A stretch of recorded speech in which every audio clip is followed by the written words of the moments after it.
Can't hear you.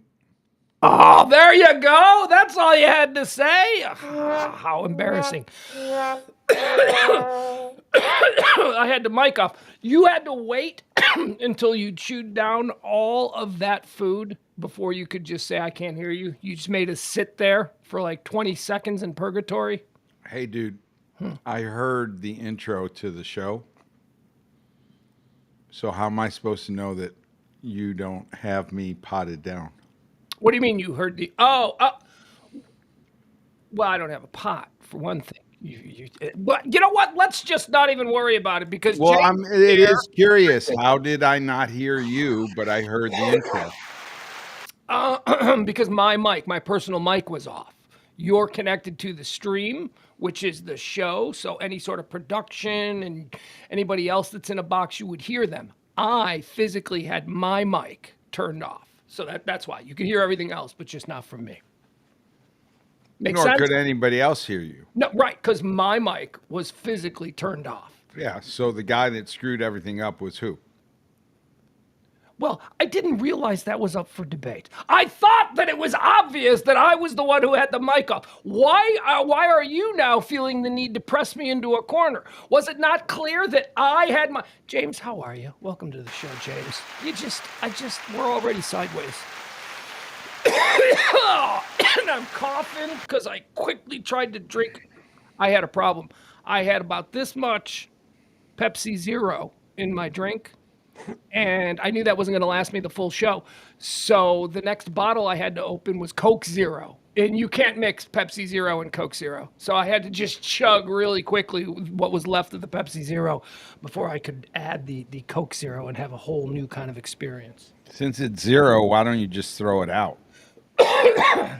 James. Oh, stop it with I'm so pro zero. I don't think Emil, look, as the drug kingpin of the show, you should appreciate and respect the beauty of sucralose, because what it is, as far as the artificial sweetener racket goes, this is the fentanyl of artificial sweeteners. You know, it started.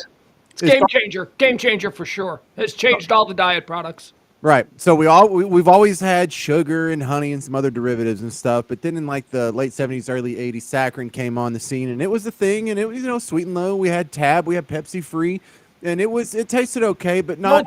No, it didn't. It was terrible. There was an aftertaste. A lot of us fatties just went along with it and went, it's fine. But let's be honest, if you were drinking a Diet Right in 1985, it tasted like ass. James? The next evolution would be aspartame.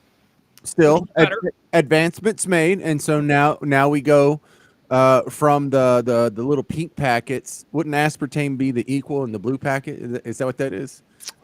And then NutraSweet is that what aspartame was? Was Sweet and Low was no, the that was saccharin. That Sweet and Low was saccharin.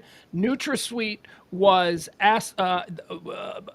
no, what was stevia? Stevia is just some herb, and it works pretty good. I don't know why it's not more popular. I'm actually a fan of that crap. Yeah, I thought stevia is pretty popular. I come from, everybody uses stevia. That's why I thought it was a name brand. But the reason fentanyl, it's just an herb. I've used it. It looks like chunky sugar. Yeah, and it doesn't take much. It's good stuff. Okay, and so in the drug world, the reason fentanyl is so popular among our cartel neighbors is that if you have like a big brick of cocaine, you can take like half, you can split it into two and just add like this much fentanyl to each and mirror the potency of the entire. So it's a way to cut it without losing potency. And so, you know, it basically doubles your profit. And you know all about how, you know, the importance of a good cut, Emil. Yeah, I was going to say, you know who you're talking to, right? Right. Oh, I'm not learning Lord of Lower Greenville. I think the concept, though, of cutting it with something that could ultimately kill your client just to keep the potency level doesn't make sense when you could cut it with something less deadly and still, you know, make the same profit. Well, listen, while I admire your drug proficiency, I think the cartels know which one makes more money. And it's I'm not suggesting it doesn't make more money. I'm suggesting I think that taking your client's life is not good in the transaction. what he's suggesting is, although it may bring more income instantly, it's pretty short-sighted when you consider you are endangering the life of your clientele. It's Yeah, not really looking long-term at well, keeping this business going. it's a sloppy business model because any small business owner knows the acquisition of new business is far more expensive than the maintaining of existing business. But hold on, don't get too far afield. Bring it back to NutraSweet and saccharin and all that stuff. I was interested in where you were going with that. I don't want to get. I don't want to chase a rabbit down a cocaine hole. Yeah, and so it's the same thing. It started off with cocaine, and then they made it a little bit better and more potent and more virile with crack. And if you didn't want to go to the nasty part of the neighborhood and go buy little rocks of crack from sketchy people, you could freebase cocaine, and even rich white soft people in the suburbs could enjoy the highest high. And now it's progressed all the way to fentanyl. So just like you went from saccharin to aspartame to now sucralose, which it only takes like a couple of grains and it'll kill you. It's the best tasting one thus far, and it's so close. I have a hard time telling the difference. If I drink a Dr. Pepper next to a Dr. Pepper Zero, it is really difficult to tell which is which. And this is what we've been waiting on. James, just the other day, 2 days ago, I actually did that. I had a fully leaded can of Coke that was left in the refrigerator here at the old big house. And I also had a can of Coke Zero. Right, yeah, because Emil drinks fully leaded Cokes. So I had a fully leaded Coke and a Coke Zero. And I went to grab the Coke Zero, and I accidentally opened the Coke. Because, the cans look very similar. And I grabbed it, I opened the can. I'm like, oh, shit. And I just wasted the can. And then I went, oh, wait a second, no. Let's do these side by side. And this was just 2 days ago. A fresh ice-cold can of Coke Zero and a fresh ice-cold can of regular Coke. I could not tell the difference. I could not tell the difference. And I don't know if this is an indictment of Coke. I don't know if Coke is less sweet now than maybe it was when I was a kid. Or if it's just an endorsement of how powerfully good the sweetener and 0-calorie sodas are. Yeah, E. I can tell the difference. It's not. It's still not close. Well, that may be. We have to run it. We have to run the bit. Yeah, you could probably, maybe it's because I only drink like Coke Zero and Zero products, so that's what I'm geared for, and that is perfection to me. But what I was afraid of, I would take a sip of the regular Coke, the fully leaded Coke, and then I'd go, oh, that's too sweet. Because I have had that experience in the past. Because I haven't drank fully leaded Coke in probably 20 years. It was terrible for my acid reflux. It gave me heartburn really bad. So I had to switch to diet bullshit a long time ago. So I am very pleased with the technology jump that we've seen in sugar substitutes. And as far as the whole zero branding goes, it's fantastic. Yeah, I think the aspartame time period was definitely one where I would have stayed away from anything that was diet. I think the stevia would be something that I would go to if I wasn't going with the fully leaded Coke. But at this point, I'm figuring, when I was a kid, what did I get hooked on? I got hooked on the loaded Coke. So stick to the loaded Coke. It ain't gonna kill me. It's not like I'm drinking 6 or 12 a day. Well, it very well may kill you because it's just ripe. It's diabetes in a can, and you're right. You don't drink too much of it. You're fairly healthy, I think. I don't see you. You don't drink a lot of beer or a lot of cola. But why wouldn't you just forego those 400 calories? You yourself have said it's 200 calories. Whatever it is, it's 200 more. And, I drink water. I vacillate between water and zero sugar soda all day long. I start out with zero sugar soda, and then during the show, I have a thing of water, and then I go back and forth. But because I'm not sure what this chemical is. Yeah, nobody is. Who cares? That you're drinking. James, who cares, right? That ultimately had, this thing that was called aspartame in it before that nobody cared about until we figured out that aspartame was a problem. Yeah. And so whatever this new liquid crack is that, tastes close to it, I don't think it's been as established as you would say what the corn syrup or the loaded Coke Yeah, that's been version. established to cause diabetes, the number one killer in America. So yeah, that has been established. No, but not the Syrup has been brain, established. not the brain I know, stuff, I not know. the aspartame going to the brain. Yes, look, I'll agree. It's diabetic. Yeah, I don't mean to dismiss your concern here, but I do see it as being a bit silly. But here comes the dismissal. Yes. But here comes the dismissal. Exactly. For the past 20 years, we've been sticking something with a battery that gives off rays and shit right up to our brain. We don't know what that does, right? So, okay, we got that. People say coffee will kill you. People say wine is good for you, but then wine is going to kill you. We have so many stupid ass things that we do every day. Our homes, sit atop an infrastructure that pumps highly flammable gas into our houses. Those pipes are 80 years old. We don't fix those every 20 years or whatever. We live a life of danger. There are so many things that can go wrong. I enjoy my Coke Zero, and if in 10 years it means that I'm going to have a horn growing out of my brain, whatever. I am happy not to be adding the calories. I am willing to add that to the myriad of risks that we all take just getting out of bed every morning. And I feel like I'm giving you credit for partaking in Coke Zero because you think it's helping you. So I guess you're going to drink more. Well, wait a second. Hold on. What do you mean? What do you mean you guess I think it's helping me? I don't think Coke Zero is helping me. I think that it's eliminating an amount of calories that I may have otherwise chosen, but it's not helping me. I'm going to drink something anyway, so it may as well be zero Well, calories. you do think it's helping you. If I said to you here, Coke loaded or Coke Zero, you're going to choose Coke Zero because you course. think it's helping you. No, not because I think it's helping me, because I It don't will need hurt him less. I don't need those 200 calories. If something else tastes exactly the same or better in my estimation, and it doesn't have those added 200 calories, and I'm over 50 in fat, why the hell wouldn't I go with the one that has 0 calories? Because you think it's helping you. Okay, maybe we just differ on the semantics here. I You don't, do. You're y'all are- like I'm not going to ingest 200 calories, so that's helping me in my quest to I lose would weight. be ingesting something. It is hurting me less. I don't know that it is helping me. James?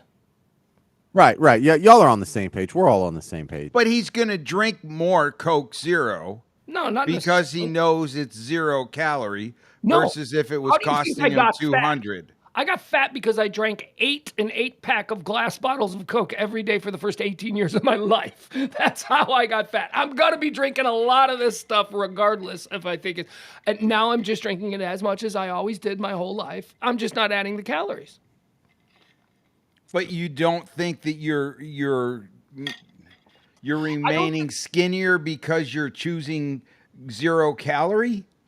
No, what you're conflating here is the idea of people who are actively on a diet and people who choose to, limit their calories. I choose to limit my calories wherever possible. This is a product that allows me to do that. I'm not trying to lose weight. I've been drinking 0 calorie soda since it came out. I've been drinking diet soda for 20 years. I haven't lost weight, but what I'm doing is I'm not unnecessarily adding more to a problem that I'm probably going to have as a fat guy in his 50s with a slow metabolism. So how many diet sodas a day do you consume? I drink about a half a 2-liter bottle. So I'd say about a liter and a half a day. So whatever that is, what is that, like 100 ounces maybe of soda between like 8 a.m. and 11:30, 12 o'clock? So I drank 12 ounce can here? Yeah. 12 Well, ounce it's can. fast. 12 ounce can. And so Okay. this is 200 calories. Right. Or 141 calories, it says. 140 calories. Mm-hmm. All right. So you're basically drinking 10 or 12 of these. What is the argument here? Do you think you're doing something healthier because you're drinking stuff that is used to take rust off cars? I'm just choosing to go with a 0 calorie soda. What is the fucking Inquisition about? James, am I wrong here? What is happening? No, look, there's some people who there are people who like the idea that drinking a sugar-free rock star is going to explode your heart. Some people love to just seize on something like, oh, this is dangerous. And it comes from a good place. We have negative what is called negativity, cognitive bias or whatever, where we tend to focus on the negative things. Where like if you go to a restaurant 30 times and they give you a great meal, if they give you on your 31st meal a bad experience, you probably won't go back. That's all you'll remember. So people like to seize on these things, and Amel wants you to be healthy, dude. Amel himself wants to be healthy. There's been, corporations that have acted poorly and hurt their customers to make a profit before, so he's right to be What skeptical. bullshit are you talking about? Wants me to be healthy? He's trying to get me back on fully loaded cola. No, I'm not. No, I'm not. What I'm saying He is, doesn't want you to have either one. He wants you to drink, I don't know, room temperature what I'm water. saying is, My deal. the 0-calorie Yeah. soda is like a crack for people that want to consume soda. So they'll assume because they're not ingesting any calories that it's okay or it's not necessarily that bad to ingest 12 cans of 0-calorie versus somebody who might go and say, well, I'm only going to have a loaded Coke, but I'm going to have 2 of them a day, so I'm going to get 280 You're calories. not talking about me. I see what you're saying. You're talking about the 500-pound lady who only drinks diet. No, okay, that's not me. I told you I vacillate between water and soda because I understand that there are other things in soda, whether it has 0 calories or 200 calories, that aren't necessarily great for the human body. So I do limit it because I don't think it's a health drink. You know what I mean? But I also don't drink beer. I don't imbibe in alcohol.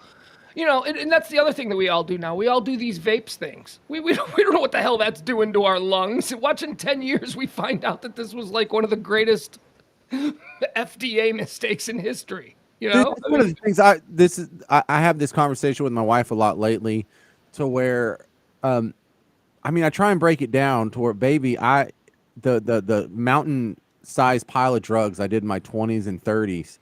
I can't care about preservatives in my food. Like I can't. It seems absurd at this point. Stupid, right?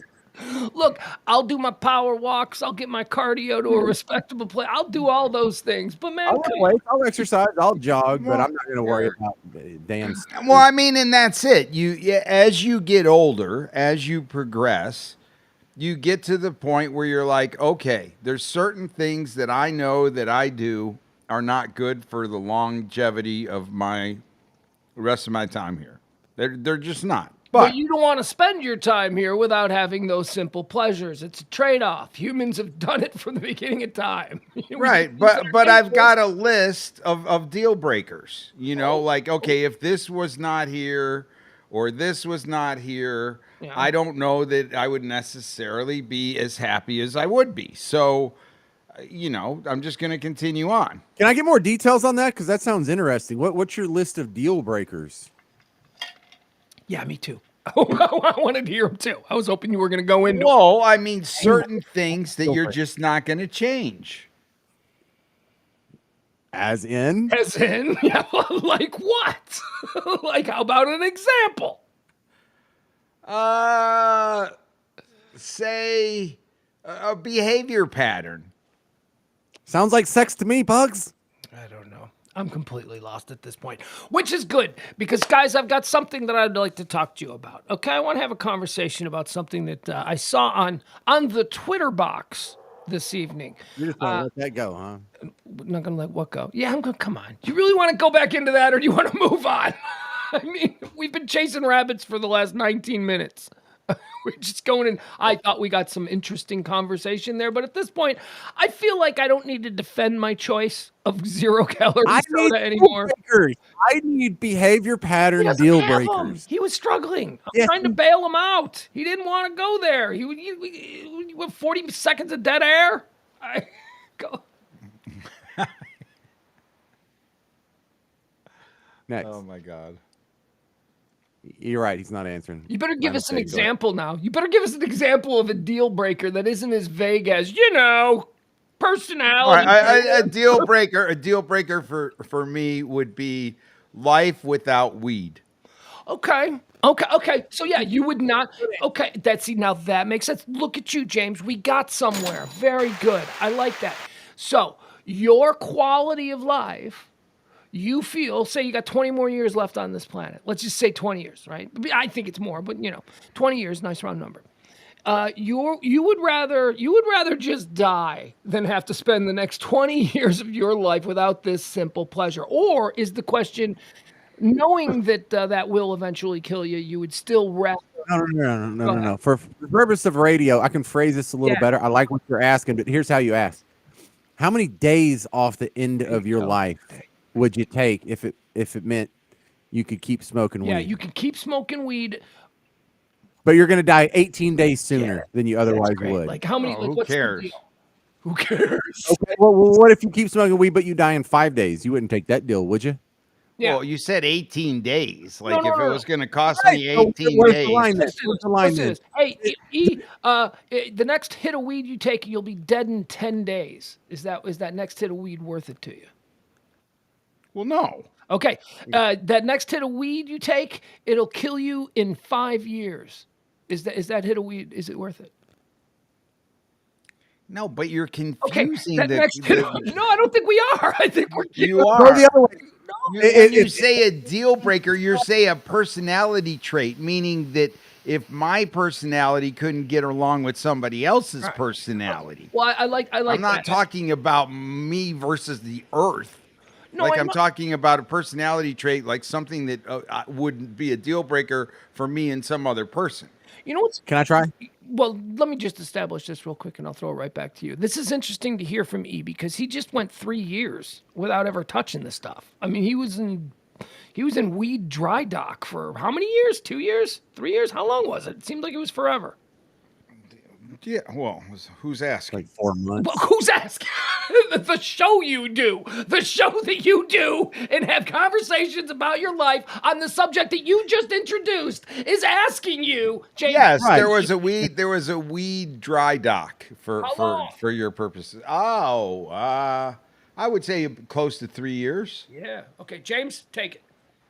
All right, so if you smoked weed every day, but you would die at age 90 versus if you quit smoking weed and never touched it again, you would live to age 95. Which button would you push? 90. Okay, all right. See, now we've made some progress. Okay. So it's somewhere. So now it's somewhere between there. It's somewhere between there is sort of your weed cutoff. I want to talk about this story though. I want to make sure that we have time for this. This is something that's going around on Twitter today, and I'm going to share this picture and I'm going to show you. And here's what it says. This is the story that accompanies it. It comes out of Maryland. Baltimore, I believe. WBAL, which is one of the big powerhouse news stations there at Baltimore. WBAL is reporting this. They were teasing it as their 6 o'clock big story. So here's what it says. Join us tonight at 6 o'clock. Tonight on WBAL TV 11, a man. I'm going to share you. I'll show you the picture now. Okay, we'll share this picture. Watch me drop off in power. No, it all seems to be working. Okay. Tonight on WBAL TV 11, a man with an AR-15 has been showing up for weeks to a school bus drop-off for local elementary school students. Parents say their kids are afraid. The man says he's protesting Governor Moore's new gun control law. You'll hear from both sides tonight at 5 and 6. Here's my question. Here's the question I have. I've got two before I turn it over to you, gentlemen. Question one, both sides? You're going to hear from here's the side. You're scaring fucking kids, you asshole. Knock it off. That's the only side that is of any rational thought behind it. And two, if I were to sneak up behind this guy who is freaking out parents and scaring kids because he's protesting and all that, if I were to sneak up behind this guy and choke him to fucking death, would I be a hero or a murderer? Gentlemen, take it. That's my question. Your thoughts on this whole thing? Well, James, you're a gun guy. You want to go first? Well, we're all gun guys. We're all Second Amendment guys. I mean, even with my gun control stance, I'm How many guns do you own? Amendment guy. Do you even own a gun? No, absolutely not. Okay. Never will. But you're a gun guy. Well, I'm a Second Amendment guy. I absolutely believe in your right. I'm a gun control guy. You better fucking believe I'm a gun control guy. Don't be a fucking asshole about that shit. Come on, retarded people should not be able to walk into Sport Mart and buy a gun. But, we're in a country right now where people making that argument are being treated seriously. And that's absurd. So yes, I am a gun guy. I don't want to take anybody's guns away. I want idiots to not get them. Okay. Like this motherfucker. Like this idiot. So, yeah, I think this is an idiotic move. I would not want this guy in my neighborhood doing that at my kid's bus stop. I find it interesting that he thinks he can stand there with a red hat on. Is that like a MAGA thing? I can't tell from here. I don't know. What do you think? It's a red hat with some message written in white letters on the front. I don't know. Well, is it? Is it that? I don't know. I don't know. I don't know. I mean, when I see a guy on a corner with an AR-15 and a red hat on, I go MAGA. Okay, but that shouldn't really enter into the overall equation, right? I mean, he's a crazy person. This is the actions of a crazy person who has been told for weeks. Even the police have gone out there and said, look, you're scaring the kids, man. What are you doing? Kids are getting out the bus crying and pointing at the guy. We're talking about elementary school kids. Parents are fucking furious. James? Yeah, I mean, this is a nothing burger in my world, because like my kids wouldn't be scared by this. My kids would be like, "Hey, nice gun.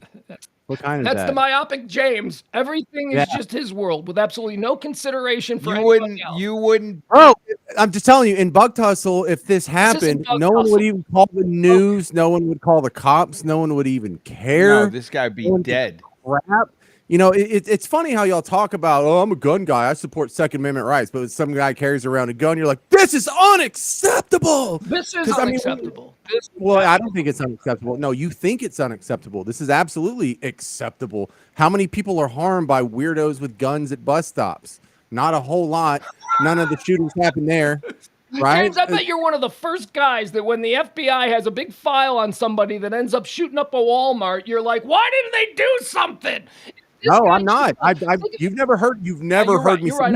I shouldn't put words in your mouth. I'm just. And something else I would like to also point out is, of all the mass shootings and crazy stuff that happened, none of them have been from retarded people. So the idea that you think it's wildly scary that retarded people can go buy a gun, it makes sense on paper, but it's unfounded in the real world. That's not where our problem is coming from. Our problem isn't coming from overzealous dads at a gun stop protesting a governor. And he's not doing it just because he's an asshole. I do think he's an asshole because this is going to have negative consequences, because there's enough people who just see a gun and they freak out and then they don't care what your stance is. It's like, even if you have a proper argument, but you throw the N-word in there, you just blew it all up, because there's people who are wildly irrational about such things. And so this is the same thing. He's not accomplishing anything. He's not helping where he thinks he's helping, but it's not because he's doing anything wrong. It's because he's purposefully trying to abrase people who think guns are scary. But at a kid's bus stop, Yeah, that's where the that is the line that you have crossed, as far as I am concerned. Because you're frightening kids. Because it's an established fact that kids are getting off the bus. No. Some kids are being frightened. Some of them Okay, aren't. so let's focus on the ones who are. So let's focus on the ones who are. Good. So I think so. So the solution So the solution to that isn't to convince people to curtail their Second Amendment rights. It's to stop scaring little kids about guns. And how about kids see more guns? Just like if they see more gay people, they won't think it's so weird or scary or kids about guns. This guy is normalizing guns to a bunch of kids, and next time they see a gun, they're not going to be as freaked out. And if this was the 100th guy that they've seen with a gun, they wouldn't even care. So the fact that kids are freaked out, you could just say it's because we have made guns into some sort of boogeyman thing that's so scary. Our kids hadn't even been presented with one, when it's a right in the Bill of Rights. Wouldn't we think it's a little weird if kids were scared of like a voter registration card or a press pass or any of our other rights? That would be weird, because those things don't kill them. That would be weird, James. I've had more negative consequences to my life from bad voters than from guns. Really, I haven't, because my father was murdered by a legal gun owner. So I can't really back your play on that. E? All right, I don't have any card to play here. I'm just trying to go machinery wise. Yeah. In a school zone, they have you slow down for what purpose? So you don't run over a child, I'm guessing. Right, but it's a piece of machinery, right, that adults are in control of, and they have you slow down at certain times because kids are in that vicinity, in that neighborhood, right? They don't want bad things happening. This here is a guy that's walking into a school zone at the time that kids are being let out, younger children, with a piece of machinery that is capable of killing people.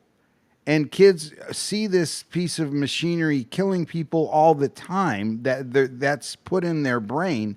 And you don't think that somehow that's going to traumatize some kids from it's kindergarten or fourth grader or eighth grader? You don't think there's a level of understanding or comprehension that this guy's not stepped over the line somewhere? That's the disconnect that I don't get. I don't know how you don't just go, this guy's a troublemaking fucking asshole in an era where we don't need this kind of fucking bullshit. I don't know why you just No, I agree with that part.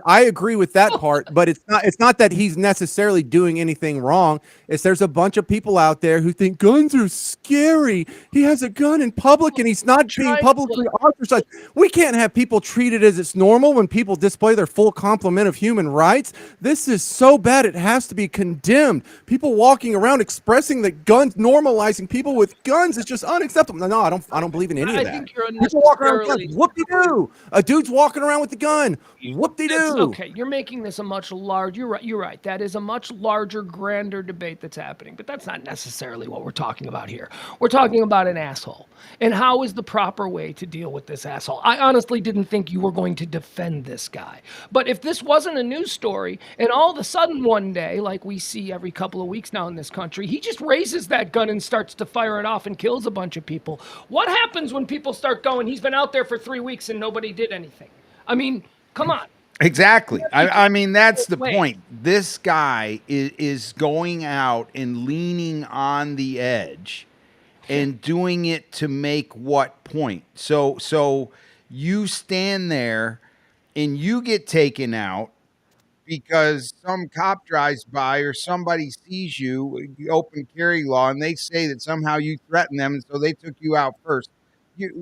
I don't understand what you're trying to do other than make an ass. You're a troublemaker, man.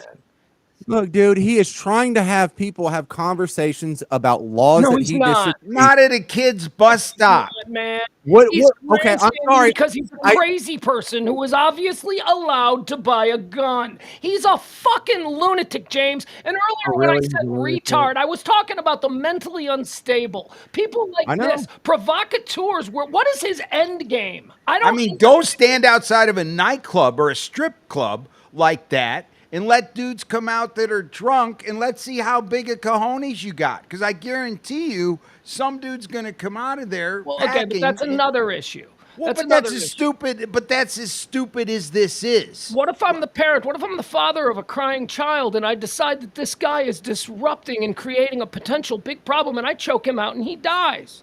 Is that okay, or is that murder, James? And yeah, I am drawing a parallel to the New York City subway incident with Jordan Neely. Is he threatening anybody? Is he threatening anybody? Was Jordan Neely threatening anybody? No. Yes. No, he wasn't. No, he wasn't. He was erupting. He wasn't.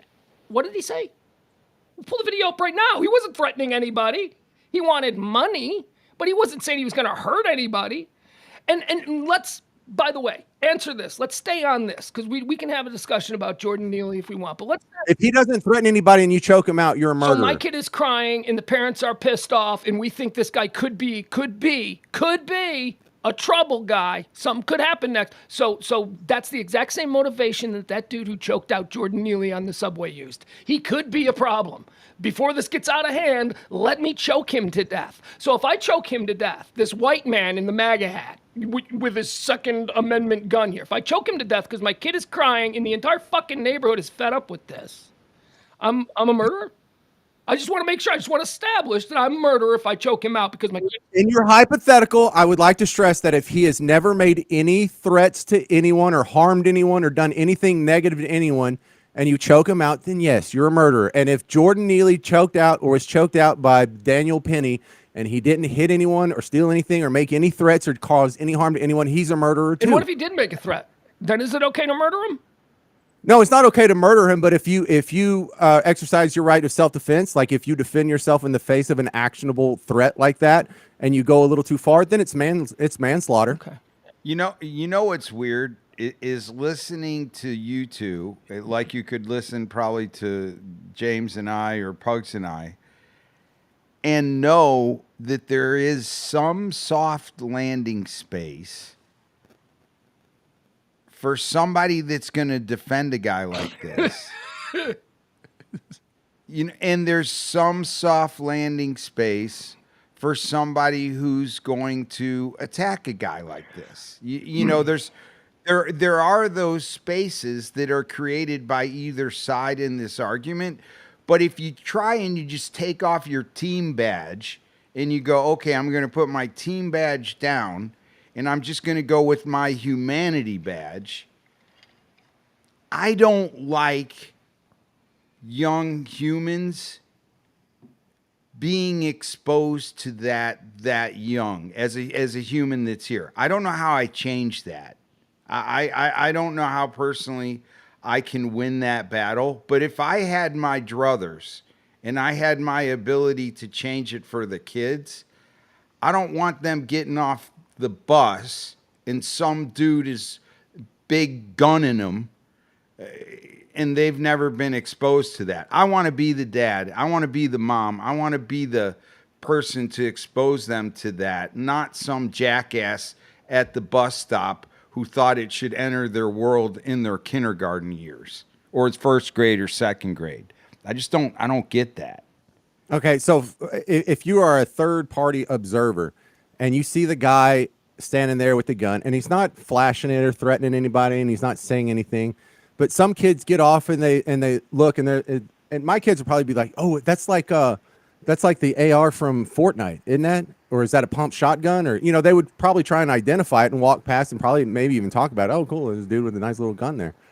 There would be other kids that got off and they would cry and they would be traumatized. Now, as a third-party observer, who do you think did a better job raising their kids? No, The kids terrible, that can sit down and terrible. don't freak Those out, kids that or are the ones that traumatized. haven't. Those kids that are traumatized. Why Are do I get traumatized. interrupted here? Why do I get interrupted here? You're right. I'm sorry. All right, because it seems pretty obvious I would think, from my point of view, as a third party observer, if I saw some kids walk past this guy and they weren't freaked out, they weren't traumatized, it didn't ruin their day, they just maybe even had a conversation about it, maybe ignored it and continued what they were talking about it, and they went on without anything awful happening to their day. That demonstrates right there that what he did isn't necessarily, or I should say, inherently wrong. Now, it may traumatize some people, but the solution there is, hey, why is your kid so goddamn scared of even the sight of a gun? That is not within American history or even rational. Maybe because that is not a rational response to have a kid freak out when he sees a gun like that. Maybe because they have weekly active shooter drills at their school. Yes, Maybe because it is because all of these things that are happening in the world. So right. You're so right. It is only because they've been fed a steady 100% diet of guns are scary and people are out to just shoot up schools and shoot kids, and that's what the world is full of. And that happens all day, every day in this horrible gun-filled hellhole of a country. And the kids that are fed that would be traumatized when they saw a gun. And I think that is an inferior way to raise your kids, because I think the kids that can walk past this guy and not be traumatized are better handled and suited in society and just as a whole than the kids who see a gun and just lose it. You think you're doing your kids a favor if they see a gun and they can't handle it? Do you think this is okay, so that was a I think you take deflection by a quality professional broadcaster right there. That's what I just saw. That was floor is yours. Pretty good. I think you take the position that James takes if you've given up on the fact that the horse has already left the barn in this country with the respect to, hey, how are we ever going to gain control of firearms? I think you look at it as a defeatist and you go, there's just so many of them. People have so many of them. There's no way we're ever going to be able to limit them. So just to hell with it. And we're just going to live in a country that's got a gajillion guns. And then you change out of that mindset for a minute and you go, well, wait a minute. It's not like that in Europe. It's not like that over here. It's not. They don't have these instances. And then you try to rationalize what James says in his deflection. And it's like, it is different here. I don't care what you tell me. I could be a proud American, but it is different here. And the amount of gun deaths that we have here are not just a coincidence. And we just are hardened by it. And I guess we just don't want to change. I mean, that's the only thing I can come up with. James, go ahead. Wrap it up. Floor is yours. Look, I'm used to having this conversation with people who disagree with me. I'm totally comfortable with it. I hope I put some kernels in your head that make you think in the future. I know, in the course of one show, you're not going to completely change your worldview when it comes to guns. But I think I made some solid points here because look, this is the kind of stuff I would like to push back against. Leslie says, and for black kids, guys in MAGA hats with guns are dangerous. And she says that with confidence. She says that, and there's a lot of people who read that, and they're nodding right now. And it's the least true thing that's been in the comments so far. I don't think there's been one black kid that has been murdered by a guy in a MAGA hat in the entirety of human civilization. So there's these tropes, and there's these, I don't want to say stereotypes, because that's a lazy word, but there's these world views that have been ingrained in us because that's all we've been fed our entire lives that just don't bear out when you look at the math and the statistics and the probability of these things happening. It's not an accident that more white guys are killed by cops every year, but you can't name any of them. None of them have been a major story. We haven't followed the trial of any of them. Pugs is something, a guy that's been watching this, and he can't name a big case that's nearly on the level of a Michael Brown or a Freddie Gray or Trayvon about a white guy that was killed by cops in some questionable fashion. I mean, look, this is what you're fed, and I expect most of America to disagree with me on this, but doesn't mean I'm wrong.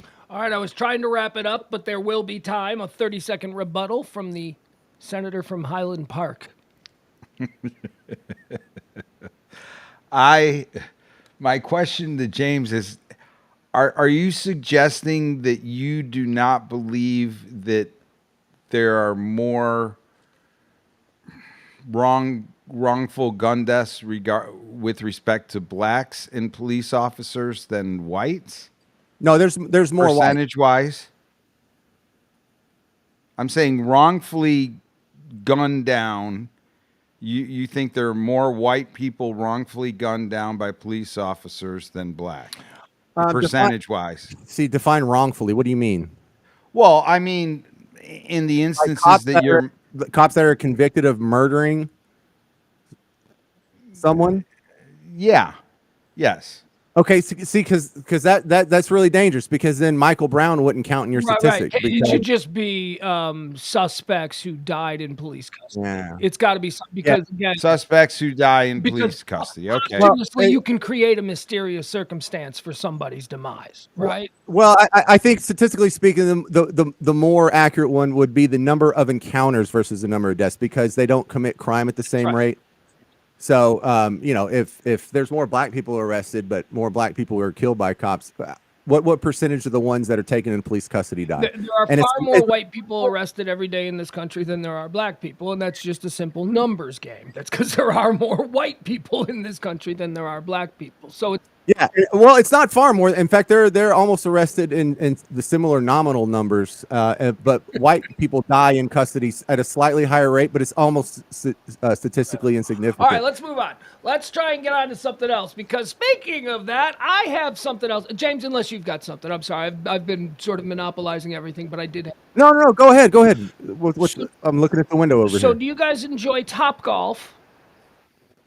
I do. Who doesn't, right? Topgolf is fun. So apparently there is a new version of Topgolf. I don't believe this is from the Topgolf people. I think it's now a competitor for that kind of leisure time, leisure/activity time. You know what I mean? I don't know. I don't even know what that concept is called. It's brilliant. You know, it's like a bar, but you can, hit golf balls or do whatever. So here, let me show you this. This is a new one that's coming. And although this is just a teaser video, it doesn't really show us. I'll explain to you exactly what it is after you see this. But here's, I think it's called, hold on, let me see what the name of it is. All right, can you guys see that? Is it sharing? I see it. Okay. All right. Here's the concept video for whatever this is. What's it called? Oh, it's called Jump Shot. It is a Top Golf, except you make trick shots with a basketball from like crazy distances. Imagine, from what I understand, fellas, imagine miniature golf, but you've got, instead of hitting the golf ball into the hole, you've got to take shots, like trick shots, almost like horse. Now, this is just a quick little teaser that they put out for it. I don't know if that was glitching or whatever. Maybe it held up well. But what do you think of that? Now, let's say you guys are big money investors, and I am sitting down with you, and I am pitching you Jump Shot. It is the Top Golf of three-point shot, the Top Golf of jump shots, right? So you're able to take jump shots. Boys, what do you think? First, E, what do you think of this concept? You going to give me your big bag of money and we're going to make it a thing? No. Why not? What is your problem with jump shot? I think you can do it like at the fair, Six Flags.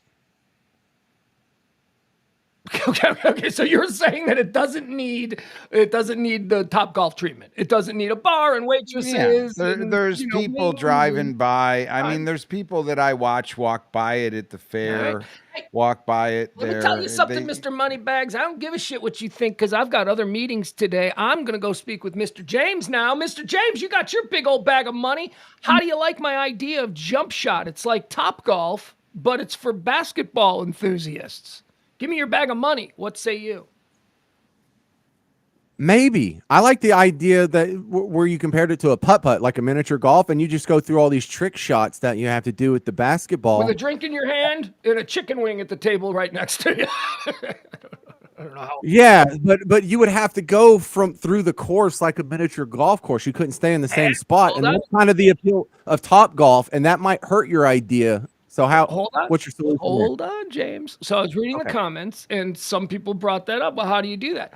Apparently, it's been described as you sit in a dining area where your table is and where your party is, and there's a center thing that rotates to your table that provides you with a completely different shot at your table. And then you put the shot up, you go back to your drinks and all that stuff. And then it rotates to the next trick shot. The next one, you got to bank it off both walls. But you know what I mean? It's almost like theater in the round. If you remember what theater in the round was, it was a stage that rotated. So this thing is rotating, and maybe it's got like 18 different options on it. And it stops at each table, where each party is, having their thing, and there's levels. So there's multiple decks. I mean, the way it's being described, it sounds cool. I don't know if that's the reality of it, but what say you with your big bag of money, James? Man, I've never thought of this before, but I really like this idea because it throws me back to like how much time before you could go to bars and stuff would you just spend standing in your friend's driveway shooting baskets and talking like it was a social event more so than a sporting event. That's fantastic. Mr. James, I'd love to continue this conversation, but I got Mr. Highland Park back on the phone. Yeah, you turned me down earlier. I did turn you down earlier. Hold on. Hold on. Mr. James, just give me a second here. This is my wife on the other line. I got to take this call. I got to step out into the hallway. All right. I need to take a dump in. There he goes. Mr. James is taking his dump. Yeah. What can I do for you, Mr. I don't want to have anything to do with jump ball?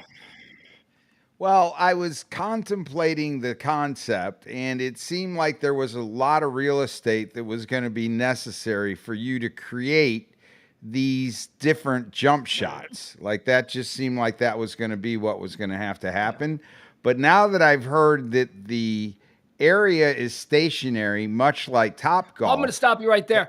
I don't know how you heard that. That was proprietary information. I never offered you that. You obviously you said that. You said it rotated. You had your chance and you turned me down. I'm terribly sorry, Mr. Parker. What was it we were talking about? Apparently, Emil's got a mole in our operation over here, but we'll figure it out. We'll get to the bottom. That's It's, fine. it's probably Ross over there. All right. Troublemaker Look at or us. something. Thank you. And scene. That was a whole little improv thing we just did, ladies and gentlemen. We all utilized the yes and philosophy of improv. Very good to Emil, who had never really used that before. He yes and my ass to death. It was wonderful. But seriously, do you guys think? I mean, we don't know what it is. All we've seen is this little video. Let me tell you what my problem is with it. And a lot of the there's gonna be some troubling things that might come out of my mouth here. So everybody, batten down the hatches. Oh no! I think that Top It's Golf. gonna be race. I think I'm out of here. This is race. Hang on, you can't be I seen. didn't say that, but I believe that Top Golf succeeds because golf attracts a certain kind of individual. And by that I mean educated. By that I mean someone who has a leisure time interest in golf, which suggests a certain income level, which suggests a certain kind of person that might bring their kids and they might spend $200. Would you say they would be more or less likely than the average citizen to wear sunscreen? I am simply saying that I believe that the clientele and the potential growth of a Top Golf when it was pitched because of who their target audience was, the people who would be coming there on a Tuesday night because they were embarrassed last Thursday in their foursome, that's the clientele. I don't think the clientele who wants to come and make trick shots is the same thing. I think that your core or your target clientele in the jump shot thing is going to be younger. I think it's going to be more troubling.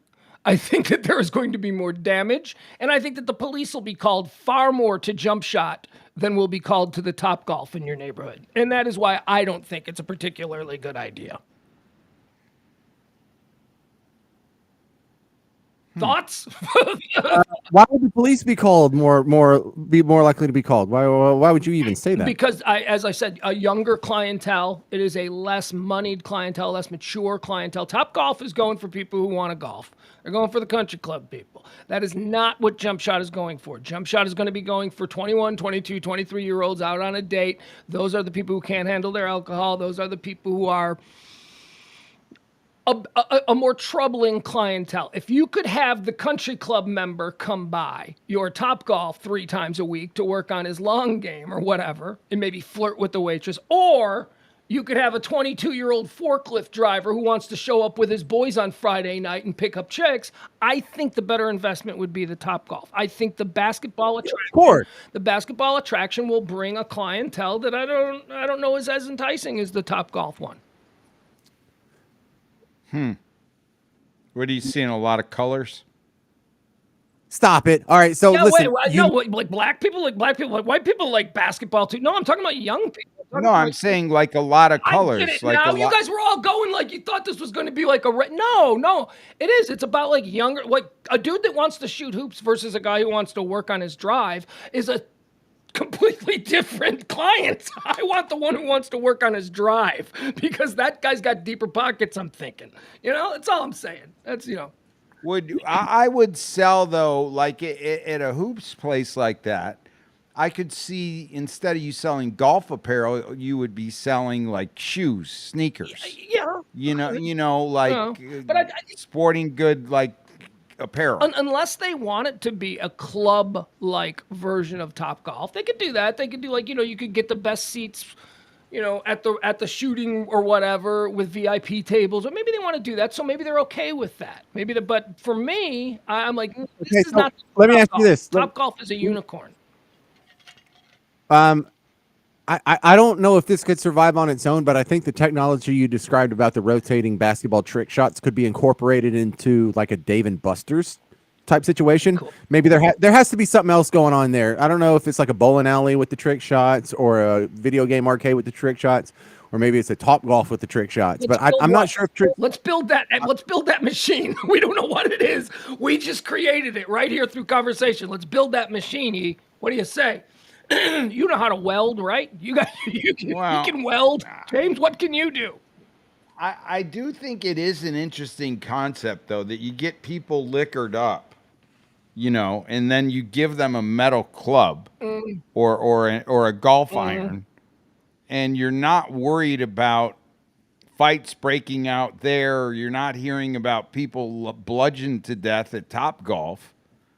But I think you would have a fear of there being a fight and it ending up a lot worse at a jump shot. Yeah, guns will get pulled. There's gonna be That makes me want to hang out at Jump Shot more, though. I mean, is that that means I need to be going to Jump Shot and not Topgolf? See, and that therein lies the difference. Why would people feel safer at a Topgolf where people are picking up items that could kill somebody in one swipe? Because Topgolf's When at a jump shot, they're only being given a basketball. Oh, people gonna throw balls. Dude's gonna fucking throw balls at dudes from across the room at jump shot. That's gonna. Would you looking at my girl? Shit like that's gonna happen all the time. And he's not gonna hit the guy he's throwing at. He's gonna hit a table. It's gonna break a bunch of glass. Glass is gonna go in some girl's eye. The ambulance is gonna come. That's what you're getting with jump. So we should call it dodgeball. No, but you should call it a bad investment. I wouldn't put my money there. Let me give you an example of something that we don't have here in Dallas. So maybe you guys. We could just call it balls. I don't think we have this here in Dallas. I haven't seen it. Are you guys familiar with something like this? It's in Chicago. They've been around forever. Well, Sluggers is the best name of it. Sluggers is a bunch of bars in the Chicago area, and it's like Topgolf except it's batting cages. And for 40 years, I've been going, you mean they let people do shots and then go in super fast and all they give them is a little helmet? And dude, it's been happening for 40 years. I ain't never heard of anybody dying at Sluggers. And we get shit-faced and go into Sluggers. I mean, I'm 23, 24 years old running around as a kid. Dude, let's go to Sluggers. You get shit-faced. You're in the cages. You're in super fast. You have no right to be in super fast, but you're drunk, so you're in there. It's crazy. So it has been proven that you can do these kinds of things. Because think about that. You're worrying about a golf club. This is a ball being fired at you from a machine at 70 miles an hour, 80 miles, 85 and super fast. It's. So do you think it would be cool to go in and as a goalie? Wouldn't that be cool? Like an ice goalie, like if you could just put on all the gear and you He went did back that in there. Happy Gilmore. Remember in Happy Gilmore, he went into the batting cages and just started taking balls to the chest. Oh man. All right, so that's interesting though, the hockey thing. All right, but go ahead. Sorry, James. One of the points I have against this idea is that in the 16 years I was living in New Orleans, there is 3 different iterations of someone trying to open a pool that was attached to a bar. There's a bar in the front room, and then out back there's a pool, but it has a swim-up bar in the back of the pool. And let me tell you something, man. If that doesn't work, man, I do not trust my judgment in business ideas, because I thought that was a shoo-in. Because one of the things I love about being, whether you're on a cruise ship or you're at some resort, and like when we went to Cancun, Pugs, with Pugs and Kelly show, that's the first time I ever saw a swim-up bar. And where you could just sit really? there. Yeah. I forget what a kid you were. You were just a kid. Yeah, that's cool. I was 25, but I mean, I'm from Bug Tussle, and then I went to a college that's in a different Bug Tussle, and so this was me seeing the world for the first time. And so I was like, this is great. You can just sit at the bar and pee yourself. You could be here for hours and not even move, right? And so I thought the fact that someone finally opened a swim-up bar that you could go to, I know this wouldn't do well in January, but during the summer, it would probably make bank. It went out of business. And then someone else bought the exact location, because it used to be a motel with a pool in the middle of this ring of rooms that's cramped into the warehouse district in New Orleans. It's an awesome setup, because there's just giant, big, dumb buildings next to it. And so there's buildings on 3 sides of you, and you're in like this little, seems like a cavern for the pool. And it had the swim-up bar, and the parties I went to, they were awesome. It went out of business twice. And now there's a 3rd place that opened a pool that also used to be a motel, but this one's over by the courthouse, and it's still alive, last I heard. But the drinking in the pool concerns me. The business that is dependent upon getting people drunk on a slippery surface near water, that concerns me. I've never understood how hotels and these Sunday fun day events. From what I understand, insurance bill. I don't get it. From what I understand, it did fantastic in summer months and died in the winter. The Vegas pool concept works in Vegas because the people change out every couple days. You can go to the Vegas pool concept and the swim up bar and go, hey, I'm going to go in here and I'm going to get into this today and I'm going to do that. And you can do that for about 2 days. But you can't continually go and make that your form of party. In cities that have these types of facilities, we had one in Dallas downtown, and it was a day pool club. We had one at the W, and there are not enough people to make that work. The closest thing to making that work is like a Hurricane Harbor, where people are like, oh, I'm not going to go get in that water with all those people and all those tattoos, and it's just a bunch of pee water. So I'm not going to go do that. So now I'm going to go out and I'm going to buy a boat and I'm going to go into Lake Louisville where the water's even dirtier and worse than that. And people are, and I think I'm going to be in a cleaner environment than if I were to go jump into the pool that's at Sneaky Pete's. Let me tell you something. That pool doesn't have the snake infestation that Lake Louisville has right now. So, I'm not, that's got me a bit concerned. I've been out to Lake Louisville 3 times now in the last week, and I've probably seen 50 snakes just Oh my God. slithering around on the water. I hate snakes. Yeah, I don't know that there's been 50, but I will definitely say that I am a little bit concerned about the amount of snakes that I've seen so far. It's early in this year. It's early. I don't seasonal know. thing? I don't know, but there seems to be a lot of snakes. And I know 2 young men who are not going to be comfortable the first time they see a snake slithering around near the boat. Well, I know one dude that's not going to be comfortable unloading the jet skis off of the jet ski platforms because I'm thinking if I were a snake, I would be like crawled up underneath there. God, that is so gross. Hey, let me show you this. Let me see if this will play. This is another experiment. I found this. This is a little thing on Sluggers, that bar where they let you get drunken and they shoot balls at your head. Here, let's see if this will play. Because remember, I'm having trouble playing.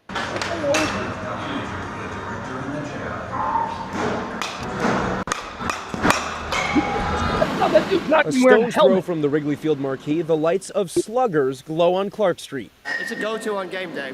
For Martin Hilliard and many more Chicagoans over the last 34 years, you don't have to look far to know you're in a Cubs bar. The team's history and the story of its fans cover the walls. Owner Zach Strauss grew up in the tavern, first opened by his dad, before there were night games at the friendly confines. He calls it one of a kind. We have a dance floor, we have a restaurant, we have a sports bar, we have a dueling piano bar. But what really sets this bar apart are the batting cages upstairs. Endless fun revolving around America's pastime. Fathers could bring their sons or daughters and have a drink downstairs in our bar on the first floor, and the kids could go upstairs and hit in batting cages. And vice versa, even. It's always been a place don't worry, at some point, Dad's going to have a couple cocktails, and he's going to come up there, kids. Dad's going to want to take a couple of hacks at halftime. Or whatever it is that you're doing.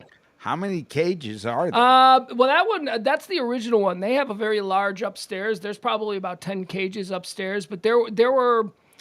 probably around 1995, there were probably 5 or 6 Sluggers. Like they said, that one's a Cubs bar. The one in my neighborhood was obviously a Sox bar. So they would build an actual structure and make that part of the upstairs. No, that's just an old building that they renovated, and they had an upstairs, and they said we could do batting cages here, and so that's what they did. The other ones that they built, they were all just like, when a new mall opens up and they put a restaurant bar in the mall, it's built to specifications to include the batting cages. So what you were seeing there is a depiction of not necessarily how smooth the batting cages look at the other establishments. Gotcha. That one was just sort of retrofitted. But it's still the same concept. They get you all liquored up, and then they give you a metal stick, and you just start, you got to dodge a ball that's being fired at your head. Batting cage, I've been going to batting cages a lot over the last month or so because of my kid. They're scary. They really are. I haven't stood in a batting cage in a number of years. I used to go a lot when I was a kid. We had one near my house, and I worked at Sluggers. I was a doorman and a barback at Sluggers, so I used to use the cages all the time. Those are scary. Those balls come at you, man. If I were to put you in a super fast at Topgolf and make you just stand in there, I mean, you'd take a couple of hacks because you're a ball player and you've done it before. But the first one, you're going to be like, damn, I don't remember these things coming in that fast. They're fast. Well, you definitely would want to be in an accurate, you know, fast pitch. Yes, you don't want this. Cage. You don't. You want them to be. You don't want them to be wild. Like I could. If you're going in there and they're going to throw it 90, I want a good, you know, controlled in the zone 90. Yeah. I don't want to. I don't want to have them to be hit the I don't know. You deck saw. because they dusted me off if I'm too You close. saw old Zach, the owner. Does old Zach look like he's on top of such things? I don't think so. Well, I mean, unfortunately, you know, if you've ever worked with those pitching machines and stuff, the way they catch the threads sometimes, you know, they can throw us, you know, it's been this way, that way, a little bit of curve, change, slurve. Zach's got a pocket full of blow, and he's banging 3 waitresses at a time. He doesn't give a crap about whether or not the pitching machines are dialed in perfectly until some 8-year-old gets traumatic brain injury. Then he'll care. You're just listening really closely to the screams or the shrieks. Yeah, while you're banging a waitress in the office, you see the ambulance pull up front. What's going on down there? Y'all made sluggers real dark all of a sudden. I work there. I can. I The know the underbelly secrets of slug. Orland Park. Do you know that dude? Do you know Zach? No. I was the franchise. They franchised that. And I don't know if he's like the actual owner, or if he just runs the one in Wrigleyville. He might just be the franchise. Oh, like his dad was the franchisee. I worked with Pat Fitzgerald. Pat Fitzgerald was in it. Do you guys know who Pat Fitzgerald? Do you know who Pat Fitzgerald is? You're more of a No idea. Pat Fitzgerald's head coach at Northwestern. He's every year he's rumored to get a head coaching job in the NFL. He's a really good coach, even though Northwestern isn't great. But he's actually, he's been good for Northwestern. He and I were doormen together there. He was drafted by the Dallas Cowboys. Pat Fitzgerald. He was a Cowboy linebacker, but I don't think he ever played. Maybe that's where I know the name. Yeah, we were doormen together at Sluggers. Did you ever work at a bar? Yeah, my dad's. Yeah, it's, I guess that counts because he got the experience. Oh, it counts more than my bar experience. No, He knows more. Different. No. You and me worked for some dick who, we worked at a bar for some dick manager. Emil was the boss's kid. A little different dynamic. A little different. But if your dad owns the place, you get to walk all around and see more than, or just as much as we did, if not more. Yeah. Probably have a deeper Yeah, understanding. I mean, my dad, I think where I grew up the most was when my dad had the roller rink. Because there, I got to be the DJ, but then when all the kids left and the place was, basically a shambles, Yeah. he used to make me clean the bathrooms. Oh, well, So I used to have to clean the boys' bathroom and the girls' bathroom. And I was like, man, how does this happen? You go from being the DJ to being the dude that's cleaning the bathrooms. And back then the girls had the Kotexes, with the sanitary boxes, and they wouldn't stick them in the box. They'd stick them on the wall in the I thought bathroom. that's where they go. Okay, yeah, I get what you're saying. So you had to clean up dirty Kotexes and all that. Oh. Yeah, but here's the thing, James, imagine this. Okay, take us back. It's 1979.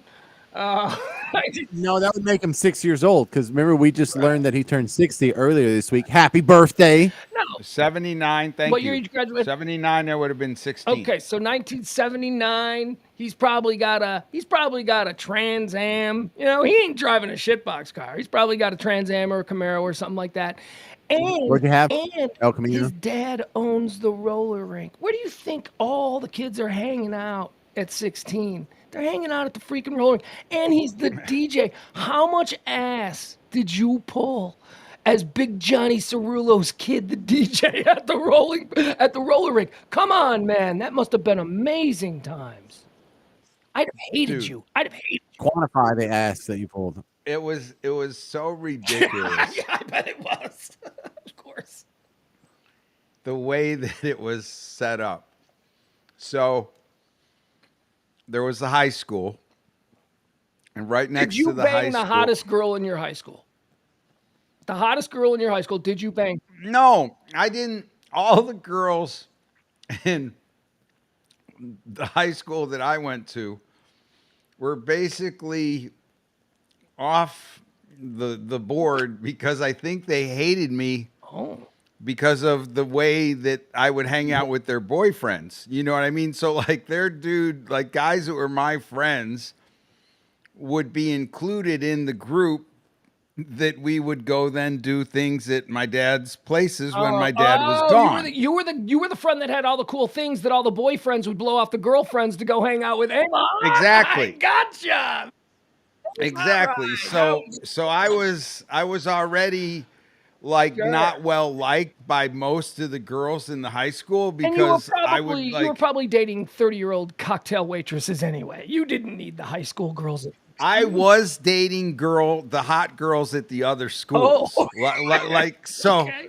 so like that was where I would find my dates. They would be at the other schools. They would not be any of the girls in my because first of all, when I was younger, okay, and I was in 9th grade, and you like the senior girls. Well, the senior girls want nothing to do with the freshman guys. Like nothing. And hold on, like zero. Pause right there for a moment. Take yourself back to freshman year. James, did you have a 4-year high school, or did you have one of those? It's just freshman and sophomore, and then there's a separate school for the older kids. Did you go all to one school? No, I pretty much went to the same school, kindergarten through 12th grade. Oh, okay. All right. Well, then you probably didn't have the experience. But E, when you were a freshman in high school, do you remember the first time you saw a senior girl and you were like, "That is a woman"? Oh, it was just like that is a full fleshed out. Oh, I remember that. Holy crap! Yeah. Yeah, I mean, a 17-year-old girl to a 13-year-old boy is like, whoa. yeah, like I mean, I came out of Catholic school, 8th grade. Okay, where girls were having to wear uniforms and guys were having to wear uniforms, to then going to the public school, you know, for 9th grade. And it looked like somebody had dropped out of like a Playboy magazine, is what a senior girl looked like to me, relative to the 8th grader that I saw before in a uniform the year before. It was like just wow, like that. And so, of course, then all of a sudden you have like interest in like girls different than you did when you were in grade school. And the girls that were in our grade, the 9th grade girls, wanted nothing to do with the 9th grade boys because all the senior dudes were like who they were dating. And so I like immediately got offended, you know, by these 9th grade girls that wanted nothing to do with us. And so it was like I formed this coalition with other 9th grade dudes, and we would go and we would do things. And so my dad had this roller rink. And so there was the high school, and then right next to the high school was the roller rink. And then right next to the roller rink was like this big lot where he had a marina, like the boats. And then we used to have slips down at the lake. So anyway, so he would go out of town, and we would have skating on like Friday night, say from like 7 to 11, or maybe on a Saturday night from 7 to midnight, and then the roller rink would shut down. Well, my dad would be out of town, and he would give me the keys. I would open up the roller rink like at 12 at night, you know, if it had ended at 11, or I'd open it up at 1:30 at night, and we'd go in there, just a bunch of kids, high school kids, kegger, lights on, sound system, cars parked all around the outside of the back of the building. My dad would hire the local cops to be the security for the roller rink. And so I had a deal with the guy that I knew that was the cop there, that when my dad was out of town, we would be throwing parties in the back. I'd slip him, you know, a little couple hundred. He'd keep it quiet between my dad and stuff. He wouldn't, and I'd get the money from my dad anyway, because it would be coming into the roller rink, and I'd be having to count the money from the roller rink. I'd just take the 200 out of there and pay the cop and go, "Hey, we're gonna have a party later tonight. Give me some clearance." And yeah, it worked, dude, forever. It was great. Dude, Like, your life was so much cooler than know, mine. way better than mine. I had a single mom, and I lived in an apartment. Yeah, it was fat and awkward. I was funny. I was popular, but you know, that was you had the much better life. Yeah, but I wasn't. I still do. If I'm being honest. I mean, it was hard to get used to, though. I'm gonna be honest. I bet it was real No, pain. because you got to remember, you're going into a school, and you're a ninth grader, and there's dudes that are 10th graders and 11th graders and are Big 12th dudes. graders. Dudes about Big dudes. Dudes about college Big- football player dudes. Yeah, big dudes. Yeah.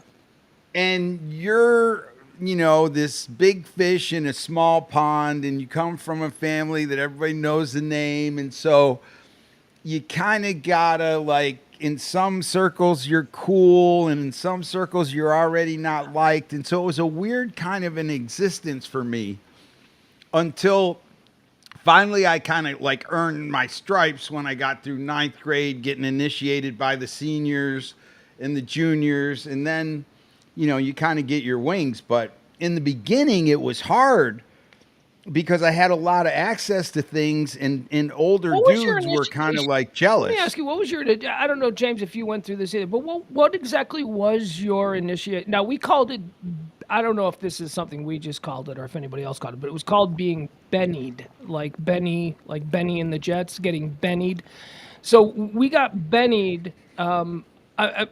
Honestly, my bennying was I just got the shit kicked out of me. I just got beat up. I just got punched and kicked and thrown on the ground, and everybody punched me and all that, and then they left and it was over. But what was your bet? Because a lot of kids got their heads put in the toilets or, Yeah, the whirly birds and twirly birds and stuff like that. I just got beat.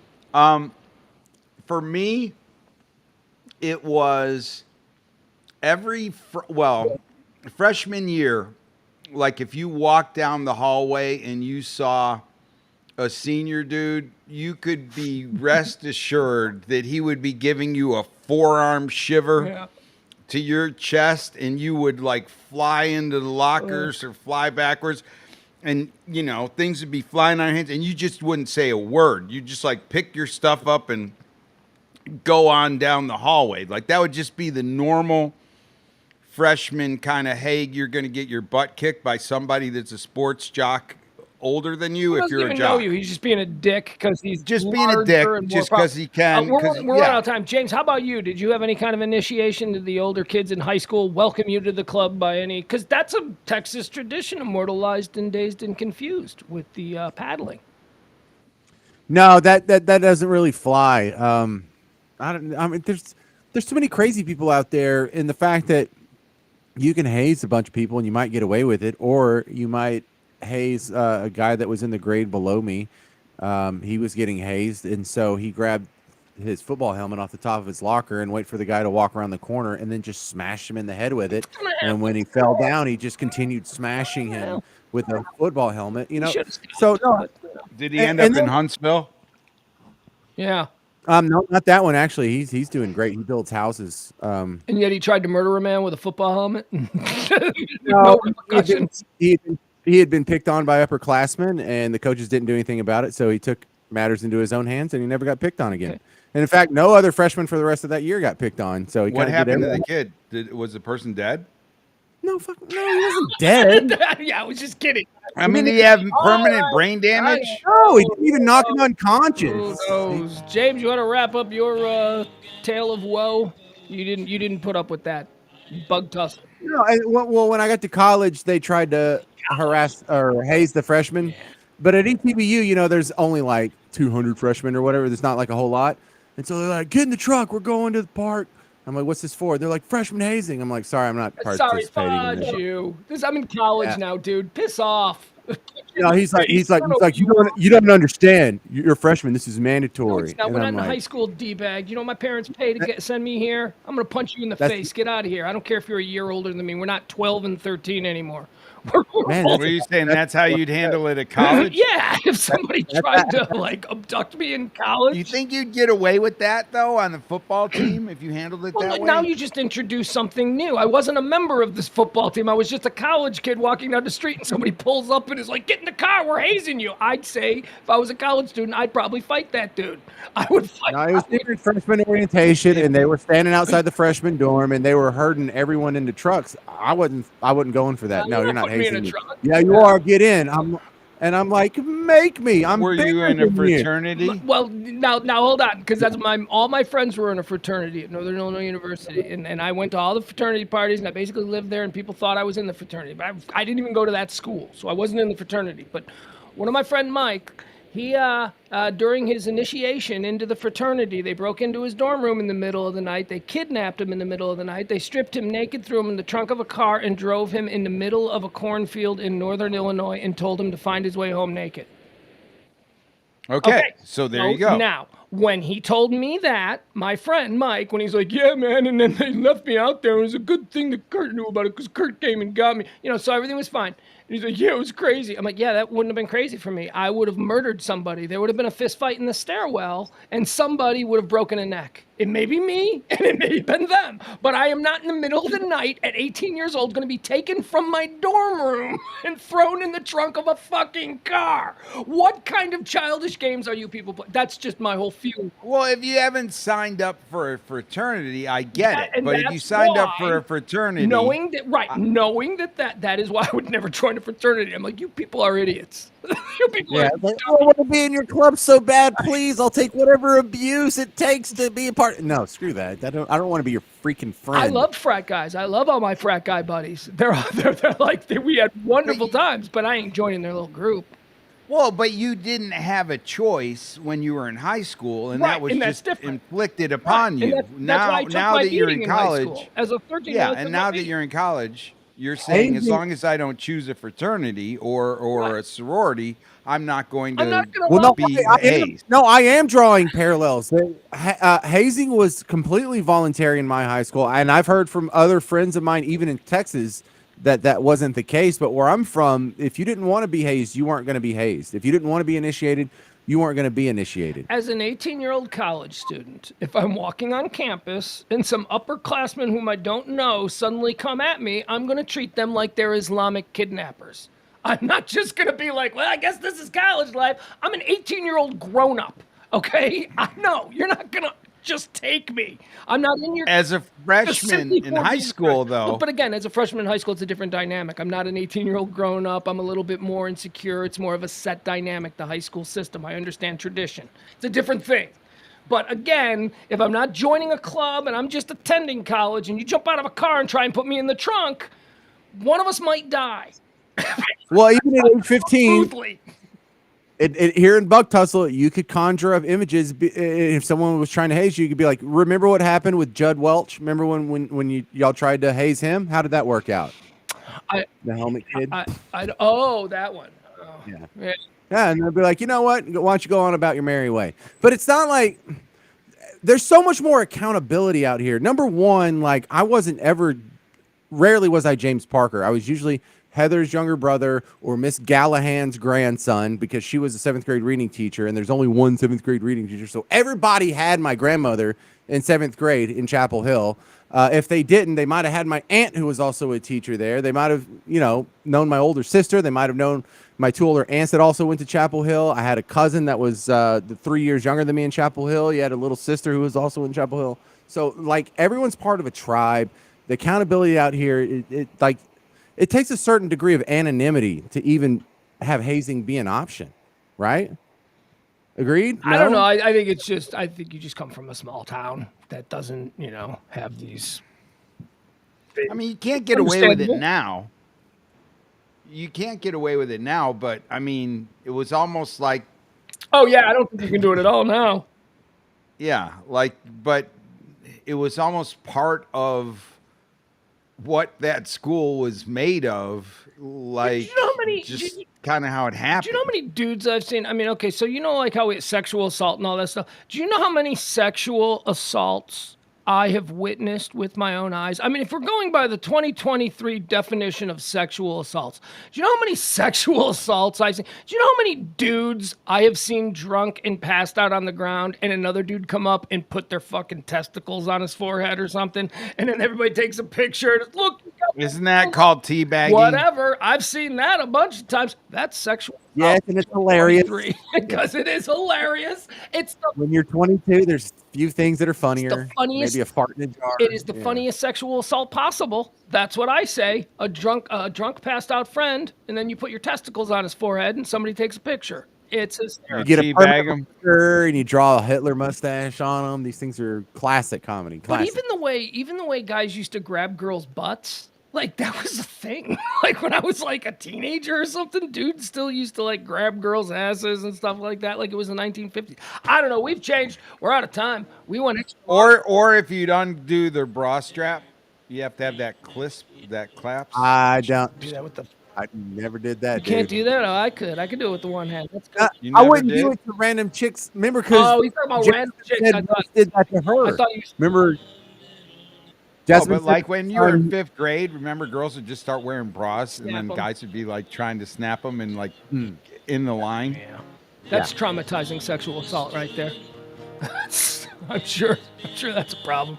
All right, bye, boy. Are you saying you didn't do that in 5th No, I'm grade? saying I absolutely did. And by today's standards, that is a traumatizing sexual experience for, you know what I'm saying? Yeah, what do you do if your kid comes home and says, "Oh, Dad"?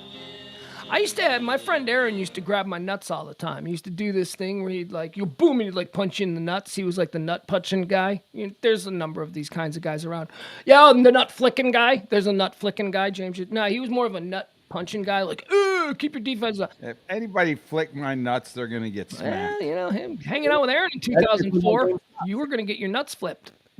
It was just what he did. And it was perfectly appropriate 19 years ago. Now, and then he Well, gets but in if the somebody face, hits you in the nuts, you can hit them in the face. I think so. and I do.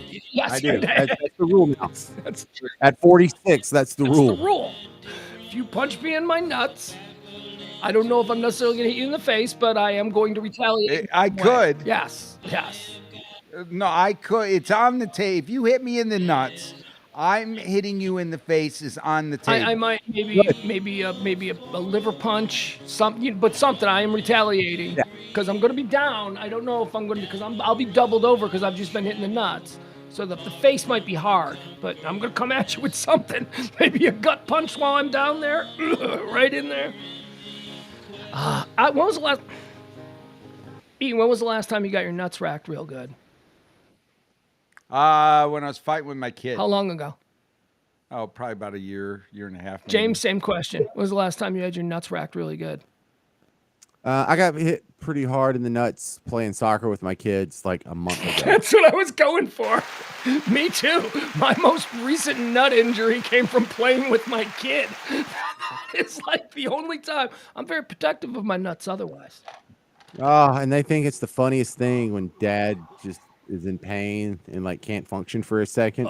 You know, to see Goliath be weakened. Mine was brings them so much pleasure. Mine was the worst kind. He had a baseball glove on and he went to like tag me and he like just grazed them. You know the grazing pain? Not the direct hit. Like the direct hit, you know that's coming, you buckle up and you lay down and you prepare for it. It's the grazing where you don't think you were hit and then 30 seconds later it's like I got to go poop, I think. Because it's not braced against anything. It takes 100% of the force. Yeah. The grazing blow, the glancing blow to the testicle. That is, All right, bye, guys. It's a rough one. Oh, by the way, new episode of Floor Stories is out. And if you don't download this episode, Pugs is going to put you in a sleeper hold on a subway. Yeah. Two things. James, come back. Come on. All right. Come on back. Right. Two things Come on, need let to me be see. addressed. I don't know if I'll probably speak to E. E, I cannot come to your game tomorrow. I really wanted to. Are you doing one on Saturday as well? Possibly. Game. Well, yeah, no, we are doing one. We have 2 games, so yes, one on Saturday. What game are we talking about? He's playing baseball in a Father's League game. It's a really cool thing they do at Highland Park High School. It's a nice event, and Mace and I were going to go. But guess what Mace has tomorrow, Mace has tomorrow night at Tom Kimbrough Stadium in Murphy. They're introducing the freshman football team. So it's like freshman orientation. I guess it's the kickoff for the senior spring game with the varsity, but before that, Yeah, they did one tonight. Yeah. I saw. yeah. So tomorrow night at 7:00, he's going to be out there as they're going to make him run through. Nope, James, don't go anywhere. Don't go anywhere. So I won't. I was waving to Whitney. I won't be at your game tomorrow because I'm going to do that. But we will come on Saturday because we really wanted to come. James, the other thing, your lovely wife and her friend are welcome any time that they want if they are seeking shelter from a storm of toads or anything else. But you do realize there is nowhere for them to stay. I mean, if it's raining outside, I will provide them shelter, but there are no beds, there are no blankets. It's hardwood floors and empty rooms. What happened to Ed's suite? But that was moved out. All the furniture's out. All Like, the furniture has been it's moved out. There are no empty. couches, no nothing. There's only the room here that we're doing this in, which is just a table. And then there's the bedroom where I'm sleeping, and that's just a small little mattress at this point. And that's because the air conditioning is out in the guest house. So, I mean, there's no one supposed to be living here. All right, we'll talk about this later. No need to settle this. Oh now. yeah, no, not at all, not at all. I mean, but just maybe they can bring sleeping bags because we just but Air mattress. air mattress or something like that. But just so they know, they have to be prepared. That there's absolutely nothing in this house. All right, that's it. You guys can go. What are they coming to town for? I forgot. They could spoon with me if they want. No, I don't like sleeping with people. No, they can't do that. Yeah, like sleep with other people's wives, just spooning with other people's wives. Is that awkward? No, I would absolutely spoon with your wife just because of how awkward it would make life between you and me. So I would do that. But as I said earlier on a show this week, I need the bed to myself. I don't sleep. Would you spoon with her friend? Sure, absolutely. Would that get in your head somehow? If it would get in your head, then yes, I'll do whatever it takes to get. No, spoon with her friend. You can date her if you want. Go ahead. We'll knock see. yourself out. All right, thank you, James. There he goes. Everybody, will- Florida Stories. Check that out. That's his record-breaking podcast about people in Florida and the stories they tell.